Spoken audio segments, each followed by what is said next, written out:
వచ్చేసింది ఆది శ్రావణం షాపింగ్ అంతటికి అతిపెద్ద కేజీ సేల్ తో పాటు up to 61% of 1+1 offers, combo offers ఇంకా మరెన్నో. సిఎంఆర్ షాపింగ్ మాల్ వచ్చింది. అనితా ముదిరాజ్ గారిని మాట్లాడాల్సిందే కోరుతాం.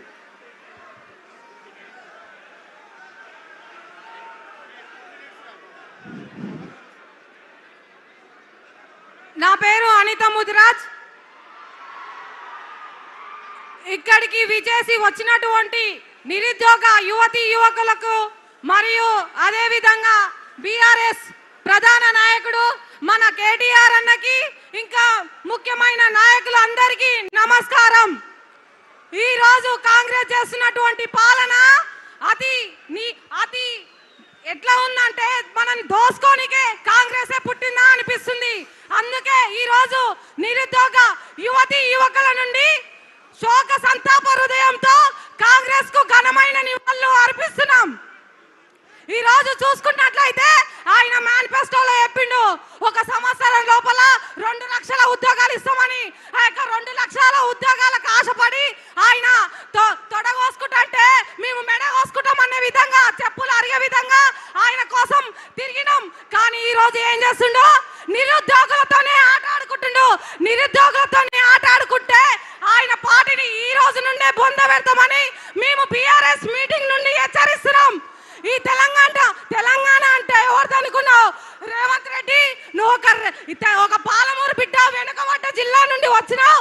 మా నిరుద్యోగ సమస్యలను అర్థం చేసుకొని ఈ రోజు రాష్ట్రాన్ని పరిపాలిస్తామని మేము అనుకుంటే ఈ రోజు మాతోనే చెలగట మాడతావా? ఖబర్దార్ రేవంత్ రెడ్డి అని కూడా మేము హెచ్చరిస్తున్నాం.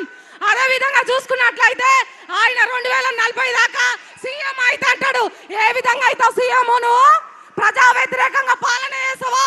మేము ఉద్యోగాలు అడిగితే మేము ఈ యొక్క రాష్ట్ర టెర్రరిస్టు లాగా నీకు కనబడుతున్నామా? ఎండ్రిని ఓసి చంపుతుంటావా? ఎండ్రిని ఓసి చంపడికే నిన్ను కుర్చీలో కూర్చోబెట్టినావా? నీ బాధ్యత కాదా? మేము అడిగిన ఉద్యోగాలు వేయని కానీ కూడా మేము అడుగుతున్నాం.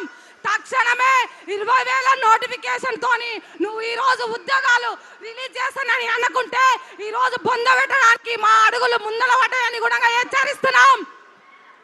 ఉస్మానియా యూనివర్సిటీ నుండి మరో ఉద్యమం బయలుదేరుతుందని కూడా మేము హెచ్చరిస్తున్నాం. ఈ యొక్క మీటింగ్ పెట్టినటువంటి ప్రతిపక్ష నాయకుడు మన కేటీఆర్ అన్నకి మనస్ఫూర్తిగా ధన్యవాదాలు. ఎందుకంటే ఈ రోజు మా బాధ ఎంత ఘోరంగా ఉందంటే అంత ఘోరంగా ఉంది. మేము ఈ రోజు ఈ రాష్ట్ర పౌరులమైన మేము అడుక్కోవాలన్న ఉద్యోగాల కోసం మా యొక్క పైసాతోని ఈ రోజు నువ్వు నీ యొక్క కుర్చీని అనుభవిస్తున్నావు. మేము లేకుండా నువ్వు వేడికెళ్ళి ఉంటావని కూడా మేము హెచ్చరిస్తున్నావు. ఉస్మానియా యూనివర్సిటీ నుండి నిన్ను దించడానికి ఈ రోజు సిద్ధమైనమని కూడా హెచ్చరిస్తున్నావు.